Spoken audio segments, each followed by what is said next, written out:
সোমবাৰটো ভগৱান ভোলানাথৰ নামত উৎসৰ্গা কৰা হয়।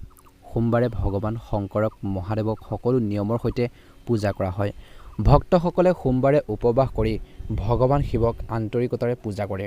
বিশ্বাস কৰা হয় যে ভোলানাথ অৰ্থাৎ ভগৱান অতি দয়ালু, ভক্তৰ দ্বাৰা সহজে সন্তুষ্ট হয়। ভক্তসকলক ভোলানাথে বিশেষকৈ সন্তুষ্ট কৰিবলৈ বিভিন্ন ব্যৱস্থাও গ্ৰহণ কৰে। অৱশ্যে কিছুমান কাম সোমবাৰে একেবাৰে কৰিব নালাগে, যিখিনি কাম কৰিলে ভগৱান শংকৰৰ কৃপা নাপায় বুলি বিশ্বাস কৰা হয়। গতিকে কিছুমান কাম একেবাৰে কৰিব নালাগে সোমবাৰৰ দিনটোত। আৰু কি কৰিব লাগে আৰু কি কাম সোমবাৰৰ দিনটোত কৰিব নালাগে, সকলোখিনি তথ্য আপোনালোকে আমাৰ এই গুৰুত্বপূৰ্ণ ভিডিঅ'টোৰ জৰিয়তে জানিব পাৰিব। যদিহে আপোনালোকে ভগৱান ভোলানাথক বা শিৱ বাবাক আপুনি বহুত বেছি ভাল পায়, তে শিৱ ভক্ত হয় আপোনালোকে, তেন্তে অনুগ্ৰহ কৰি কমেণ্ট বক্সত ওম নমঃ শিৱায় লিখি দিব, লাইক এটা কৰি দিব ভিডিঅ'টো। সোমবাৰে এই কাম কেতিয়াও নকৰিব। কোনকেইটা কাম কৰিব নালাগে? সোমবাৰে আপোনালোকে মনত ৰাখিব, চেনি কমকৈ ব্যৱহাৰ কৰিব লাগে। এই দিনটোত কোনেও বগা কাপোৰ বা গাখীৰ দান কৰিব নালাগে। বগা ৰঙৰ বস্তু সোমবাৰৰ দিনটোত একেবাৰে দান নকৰিব বুলি কৈছে। সোমবাৰে উত্তৰ পূব বা দক্ষিণ পূব দিশত যাত্ৰা কৰাটো অশুভ বুলি গণ্য কৰা হয়।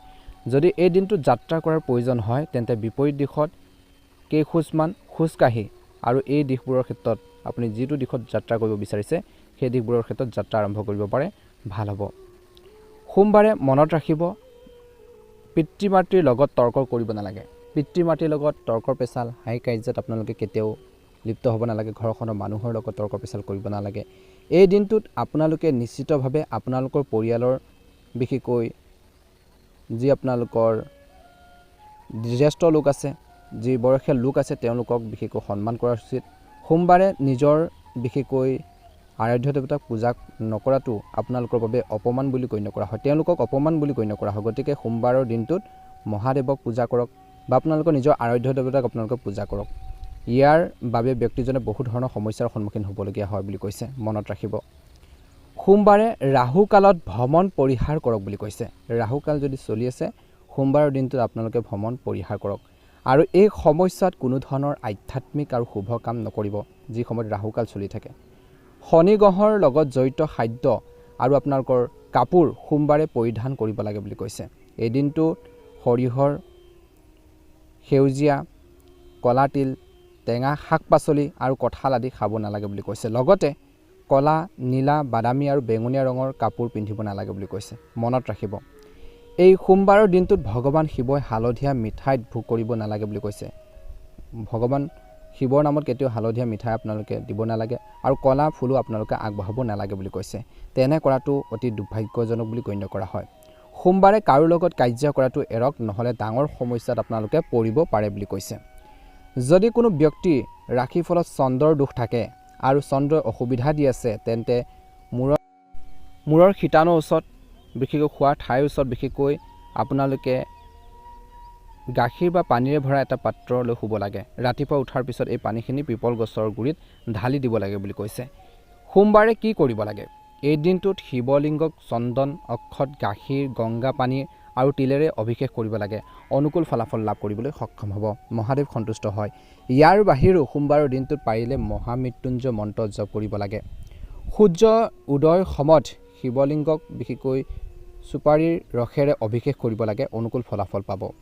সোমবাৰে দুখীয়া মানুহক আপোনালোকে খাদ্য খুৱাব লাগে বুলি কৈছে।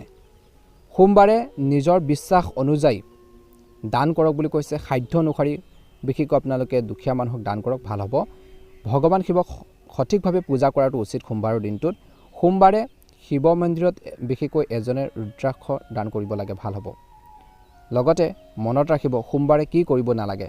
সোমবাৰে চেনি ব্যৱহাৰ কৰিব নালাগে। এই দিনটোত বগা কাপোৰ আৰু গাখীৰ দান কৰিব নালাগে। সোমবাৰে পূব আৰু উত্তৰ পূব দিশত বিশেষকৈ যাত্ৰা কৰাটো পৰিহাৰ কৰক।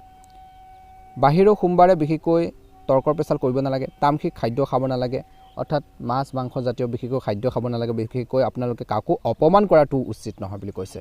কাকো আপোনালোকে অপমান নকৰিব, ঠাট্টা নকৰিব।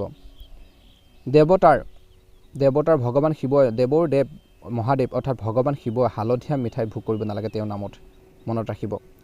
শস্য আৰু দালি, যদি আপুনি উপবাসত থাকে তেন্তে ঘেঁহু, চাউল আৰু দালি খাব নালাগে। ইয়াৰ পৰিৱৰ্তে আপোনালোকে আটা, বা সাবুদানা বা সমক চাউল আপোনালোকে ব্যৱহাৰ কৰিব পাৰে।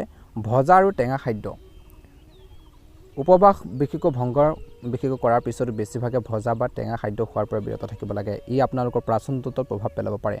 তুলসী দল প্ৰসাদ ভগৱান শিৱৰ পূজাত তুলসী ব্যৱহাৰ কৰা নহয়। বেলপাত, ধতুৰা, ভাং আদি আগবঢ়াওক বুলি কৈছে। মনত ৰাখিব, মিছা কথা কোৱা আৰু নিন্দা কৰা।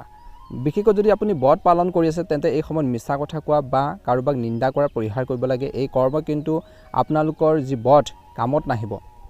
আপোনালোকৰ বিশেষকৈ ব্ৰত ৰখাৰ যিটো আপোনালোকৰ ফল সেইটো ধ্বংস কৰে বুলি কৈছে। লগতে ধ্যান ৰাখিব এইখিনি ক্ষেত্ৰত।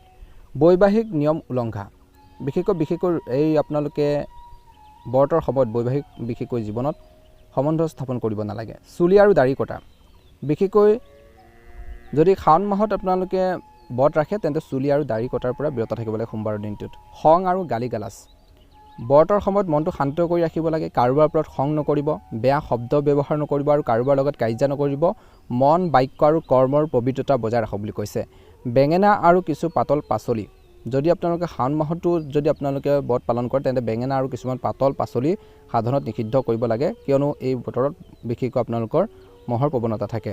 বগা নিমখ উপবাসত কেৱল শিলৰ নিমখ ব্যৱহাৰ কৰিব লাগে। নিয়মীয়াকৈ নিমখ, স্বাভাৱিক বগা নিমখ খোৱাটো নিষিদ্ধ বুলি কৈছে।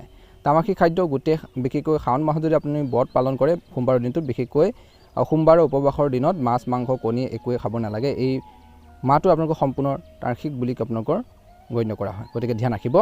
আটাইতকৈ গুৰুত্বপূৰ্ণ কথাটো হ'ল যদি আপুনি শাওণ মাহত ব্ৰত পালন কৰিবলৈ গৈ আছে বা যদি শাওণ মাহত আপোনালোকে ব্ৰত পালন কৰে তেন্তে লঘু আৰু বিশেষকৈ আপোনালোকে মাছ, মাংস জাতীয় খাদ্য খাব নালাগে আগদিনা, গতিকে মনত ৰাখিব।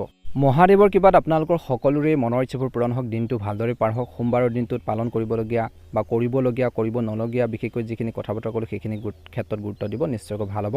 মহাদেৱৰ কৃপাত আপোনালোকৰ মনৰ ইচ্ছাবোৰ পূৰণ হওক, দিনটো সুন্দৰভাৱে পাৰ হওক। ধন্যবাদ। ভিডিঅ'টো পাৰিলে শ্বেয়াৰ কৰি দিব, লাইক এটা কৰি দিব, চেনেলটো ছাবস্ক্ৰাইব কৰি দিব। আপোনালোকৰ সুস্বাস্থ্য কামনা কৰিছোঁ। কমেণ্ট বক্সত ওম নমঃ শিৱায়, ওম নমঃ শিৱায়, ওম নমঃ শিৱায় লিখি দিব।